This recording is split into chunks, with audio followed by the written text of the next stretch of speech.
You've set out your stall extraordinarily well. As against a backdrop of globalization, you'll get homogenous, globalized news. That's a danger, and it will be boring news. Is there a danger that your vision of the world might lead in that direction? It depends entirely on what you call boring. I find asymmetrical news boring. I find news that emanates only from certain parts of the world boring. Now, so Nigel, you agree with John Simpson? Yeah, there's a grotesque selectiveness. I do, and I would like to substantiate it with three particular examples. We can go at the 80s, when Ronald Reagan described the Mujahideen as, Rambo-type people who were simply fighting with handheld weapons against a foreign invader. And when he met the Mujahideen, and that was covered, and that is where the ISIS story goes back to. Have people actually looked back and connected the dots? They haven't. The point is, look at the Paris attacks, and let's look at the coverage of the Paris attacks to answer your question. Yes.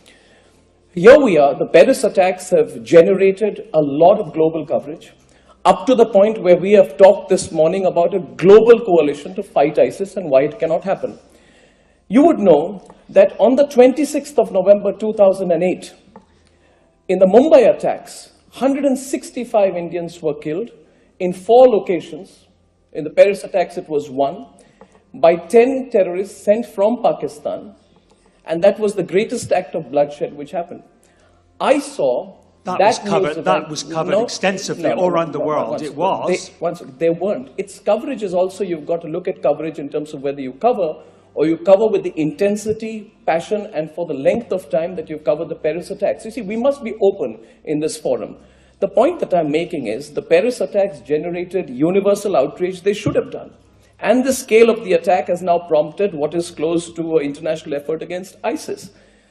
Before there was Paris, when Mumbai was attacked, there weren't as many news outlets in the US or the UK who took up the job, and I'm not talking about coverage, of sanctions against Pakistan. And the reason for that is because the US has been hand in glove with what is happening in Pakistan.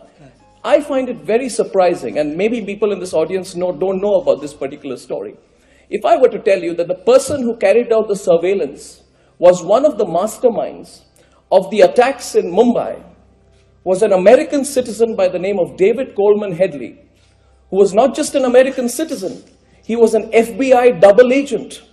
An FBI double agent was the mastermind of the Mumbai attacks. He went over to the dark side, and he was a double agent for both the Lashkar-e-Toiba as well as... Just a minute. No. Allow me to complete my point. I will let you complete your point, but I want just to put in that we cannot deal in great detail with historic conspiracy theories on this platform. No, it's not a conspiracy theory. It's a very relevant point. I find it very surprising that only one American investigative journalistic portal called ProPublica did the story of David Coleman Headley.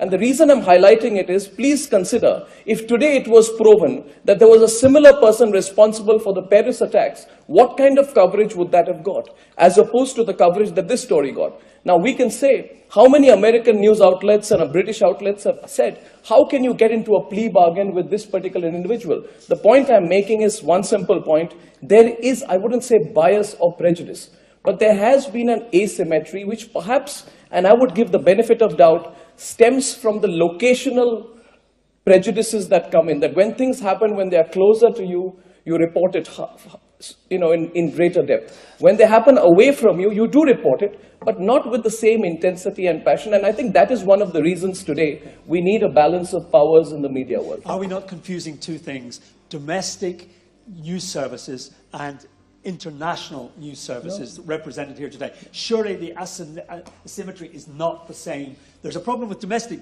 news services, I agree, but that is not what we're here to discuss today. I'm talking about, to clarify, I am talking about global news sources. I'm not talking about CNN domestic or BBC domestic. Okay. I'm talking about their global coverage, and I find a gap between the way they covered Mumbai and the way they covered Paris. Okay.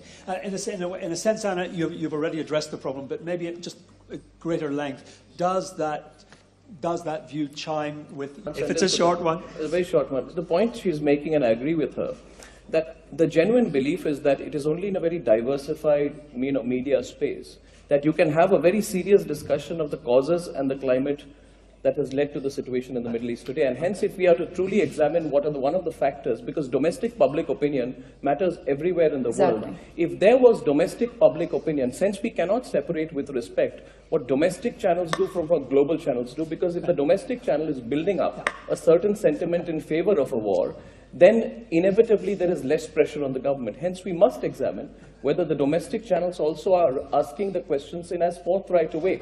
And if they don't, then one alternative is for channels like Russia today.